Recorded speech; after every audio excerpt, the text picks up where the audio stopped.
मैं द्वयं भयद्वयं चैव ब्रत्रयं वै चतुष्टयम् अनापलिंगपुस्कानि पुराणानि प्रचक्षते। प्रिय विद्यार्थियों, सुप्रभातम। मैं डॉक्टर इंदिरा गुप्ता, सह आचार्य संस्कृत। विद्यार्थियों, संस्कृत साहित्य का इतिहास इस श्रृंखला के अंतर्गत पूर्व भाग में हमने अष्टादश पुराणों में से हमने 10 पुराणों पर चर्चा की थी। शेष पुराणों पर चर्चा आज हम करेंगे। 10 पुराण वो इस प्रकार रहे: ब्रह्म पुराण, पद्म पुराण, विष्णु पुराण, शिव पुराण, भागवत पुराण, नारदीय पुराण, मार्कंडेय पुराण, अग्नि पुराण, भविष्य पुराण और ब्रह्मवैवर्त पुराण। जिन पुराणों पर आज हम चर्चा करेंगे वो इस प्रकार हैं: लिंग पुराण, वराह पुराण, स्कंद पुराण, वामन पुराण, कूर्म पुराण, मत्स्य पुराण, गरुड़ पुराण और ब्रह्मांड पुराण। लिंग पुराण। अलिंगो लिंगमूलं तु अव्यक्तं लिंगमुच्यते, अलिंग शिव इत्युक्तो लिंग शैवमिति स्मृतम्। इस पुराण में परमात्मा शिव को लिंग निर्गुण, निराकार, अलिंग कहा गया है, जो समस्त अव्यक्त प्रकृति का मूल है। इसीलिए इसे लिंग पुराण कहा जाता है। मत्स्य पुराण के अनुसार भगवान शिव ने अग्नि लिंग के मध्य में स्थित होकर तथा कल्पांतर में अग्नि को संबोधित करके धर्म, अर्थ, काम एवं मोक्ष इन चारों की प्राप्ति के लिए जिस पुराण में धर्म का कथन किया उसे ब्रह्मा ने लिंग या लिंग पुराण नाम दिया। यत्र अग्निलिंग मध्यस्थः प्राह देवो महेश्वरः धर्मार्थ काम मोक्षार्थम आग्नेयम अधिकृत्य च कल्पांतम लिंगमित्युक्तम पुराणम ब्रह्मणा स्वयं। यह 2 भागों में विभक्त है। पूर्व भाग में 108 अध्याय तथा उत्तर भाग में 55 अध्याय हैं तथा कुल 11 सहस्त्र श्लोक हैं। यह शैव पुराण है तथा शैव दर्शन एवं शैव धर्म का प्रमुखतः प्रतिपादन करता है। शिव के उस लिंग स्वरूप में भी देवता समाहित हैं।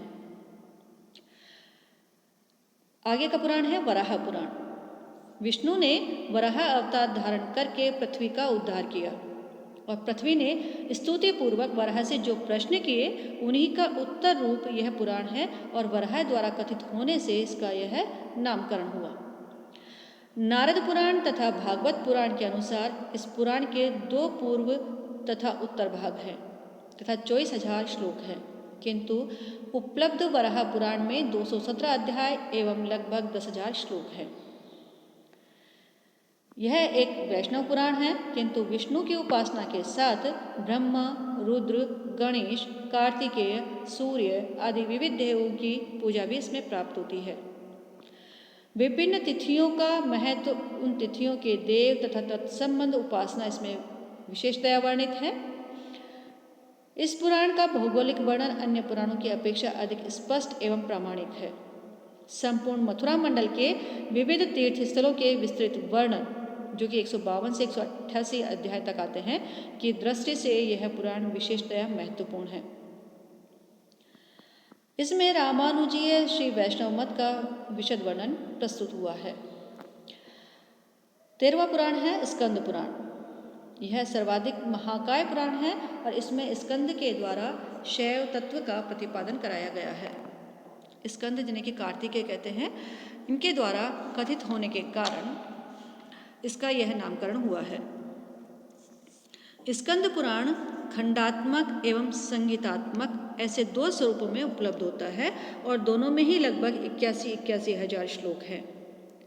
संहितात्मक स्कंद पुराण में सनत कुमार, शंकर, ब्रह्म, सौर, वैष्णव तथा सूत ये 6 संहिताएं हैं तथा खंडात्मक स्कंद पुराण में माहेश्वर, वैष्णव, ब्राह्म, काशी, अवंती, ताप्ती और रेवा खंड, जिसे कहते हैं नागास तथा प्रभास, ये 7 खंड हैं। अनेक दृष्टियों से इस पुराण को बहुत महत्वपूर्ण माना गया है और इसी पुराण में शैव ब्रह्म गीता तथा वेदांती सूत गीता है। संपूर्ण भारत में जिस श्री सत्यनारायण व्रत कथा का विशेष प्रचार है वह इसी के उपखंड रेवा खंड में प्राप्त होती है। वामन पुराण। विष्णु के वामन अवतार के आधार पर इस पुराण का यह नामकरण हुआ है। इसमें मुख्यतया त्रिविक्रम विष्णु का महात्म्य वर्णित है और यह पूर्व तथा उत्तर दो भागों में विभक्त है तथा इसमें 10,000 श्लोक है। उत्तर भाग में माहेश्वरी, भागवती, सौरी, गणेश्वरी ये 4 संहिताएं कही गई हैं, किंतु यह संपूर्ण उत्तर भाग अप्राप्त है। अभी तक इसका पूर्व भाग ही उपलब्ध होता है। मूलतः वैष्णव पुराण होते हुए भी वामन पुराण में शैव धर्म का विशद चित्रण प्राप्त होता है। दक्ष यज्ञ विध्वंस, जो दक्ष यज्ञ का विध्वंस किया गया था, शिव चरित्र, गौरी आख्यान, स्कंद वर्णन, लिंग पूजा आदि के द्वारा शिव का भी विस्तृत स्वरूप इस पुराण में दिया गया है, जिससे यह सभी देवों में ऐक्य भाव की प्रतिष्ठा का प्रतिपादन करता है। कूर्म पुराण। समुद्र मंथन के समय कूर्मावतारधारी विष्णु ने इंद्रादि देवों तथा नारदादि ऋषियों को इस पुराण का उपदेश दिया, जिससे इसका यह नामकरण हुआ। मूलतः इसमें ब्राह्मी, भागवती, सौरी तथा वैष्णवी ये 4 संहिताएं थीं। ब्राह्मी, भागवती, सौरी, वैष्णवी च प्रकीर्तितः चतस्रः संहिताः पुण्यः धर्म कामार्थ मोक्षदः। किंतु अभी तक केवल ब्राह्मी संहिता ही उपलब्ध हो सकी है और यह संहिता पूर्व भाग जो 53 अध्याय है तथा ऊपरी भाग 46 अध्याय में विभक्त है तथा श्लोक संख्या लगभग 6000 है। जैसा कि इसमें कहा गया है, इयं तु संगीता ब्राह्मी चतुर्वेदैश्च संभवा भवन्ति 6 श्लोकाम अत्र संख्येय। ईश्वर गीता तथा व्यास गीता इसी पुराण में है। व्यास गीता के 11 अध्याय में पाशुपत योग का विस्तृत वर्णन प्राप्त होता है। ब्राह्मी संहिता का प्रारंभ पुराण लक्षण, 18 पुराण तथा 18 उपपुराणों के नामों के परिगणन से होता है। वर्णाश्रम धर्म, तीर्थ, सप्तद्वीप वर्णन, आकाशीय पिंडों की स्थिति, विभिन्न मनवंतर, प्रलय आदि का विस्तृत वर्णन तो इस पुराण में है ही, किंतु परब्रह्म रूप में शिव तत्व का इसमें विशेष विवेचन किया गया है। कूर्म रूप विष्णु ने शिव को ही परम तत्व तथा मुख्य देव कहा है। इस पुराण में वैष्णव, शैव तथा शाक्त भक्तों का अद्भुत समन्वय किया गया है तथा विष्णु एवं शिव का परम ऐक्य विवेचित है। मत्स्य पुराण। मत्स्य अवतार रूप में विष्णु ने मनु तथा सप्तर्षियों को इस पुराण का उपदेश दिया था, अतः यह मत्स्य पुराण नाम से विख्यात हुआ।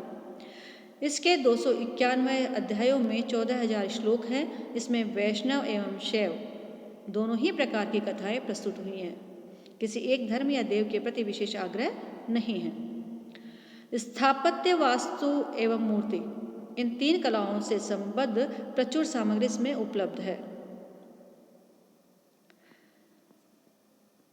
गरुड़ पुराण। यह जो गरुड़ पुराण है यह भी एक वैष्णव पुराण है और इसके पूर्व तथा उत्तर 2 खंड हैं। विभिन्न पुराणों में इसके श्लोक संख्या 19,000 कही गई है, किंतु उपलब्ध गरुड़ पुराण में केवल 7,000 श्लोक ही प्राप्त होते हैं। विष्णु के द्वारा गरुड़ को सृष्टि संबंधी ज्ञान दिए जाने के कारण इसका यह नामकरण हुआ। विभिन्न प्रकार के रोगों की चिकित्सा, जड़ी बूटी तथा अन्य विविध औषधियों का प्रयोग आदि आयुर्वेद के विभिन्न विषयों का गरुड़ पुराण में पर्याप्त विस्तार है। वर्तमान काल में सनातन धर्म जो हैं उनकी मृत्यु के पश्चात इसी गरुड़ पुराण के उत्तरखंड के कतिपय अध्यायों का पाठ कराया जाता है। अंतिम पुराण है ब्रह्मांड पुराण। ब्रह्मांड का विशद भौगोलिक वर्णन होने के कारण इसे ब्रह्मांड पुराण कहा जाता है। ब्रह्मांड चरितोक्तवात ब्रह्मांडम परिकीर्तितम्। यह 3 भागों में विभक्त है। पूर्व भाग में प्रक्रिया तथा अनुषंग नामक 2 भाग हैं। मध्यम भाग उपोद्घात पाद एवं उत्तर भाग उपसंहार पाद है। संपूर्ण पुराण में 156 अध्याय तथा लगभग 12,000 श्लोक हैं और यह पुराण श्रोतों, उपाख्यानों एवं महात्म्यों का एक विशाल संग्रह है। प्रसिद्ध अध्यात्म रामायण इसी पुराण का एक अंश है, जिसमें शिव एवं पार्वती के वार्तालाप में राम भक्ति और अद्वैत भावना को ही मोक्ष प्राप्ति का उपाय कहा गया है। इस प्रकार से जो ये 18 पुराण हैं ये ही भारत में सब जगह मान्य है।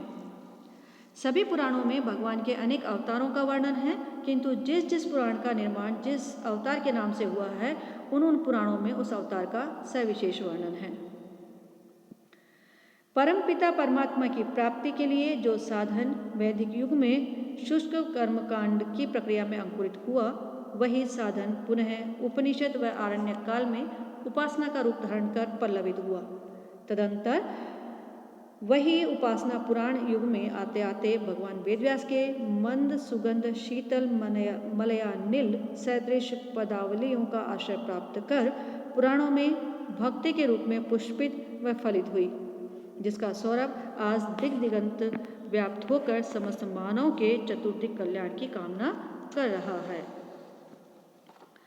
अंततः संस्कृत साहित्य का यह समृद्ध अंग पुराण ग्रंथ विभिन्न दृष्टियों से विभिन्न क्षेत्रों में अत्यधिक महत्वपूर्ण होने पर भी अपने प्राप्तव्य सम्मान को प्राप्त नहीं कर सका है। पुरातन या कहें कि पुरातन होने पर भी नित्य नवीनीय पुराण ग्रंथ अतिशोक्तियों वर्णनों के कुहासे में इस प्रकार घिर गए हैं कि उनके सम्यक परिष्कार, शोधन एवं संपादन का महत् कार्य किसी ने ग्रहण ही नहीं किया है। यदि इस पुराण साहित्य का सम्यक अनुशीलन किया जा सके तो इस भौतिकवादी युग में मनुष्य को दृढ़ मनोबल एवं सरल शिक्षा अवश्य प्राप्त हो सकेगी। इसी कथन के साथ मैं पुराण चर्चा समाप्त करती हूँ। धन्यवाद।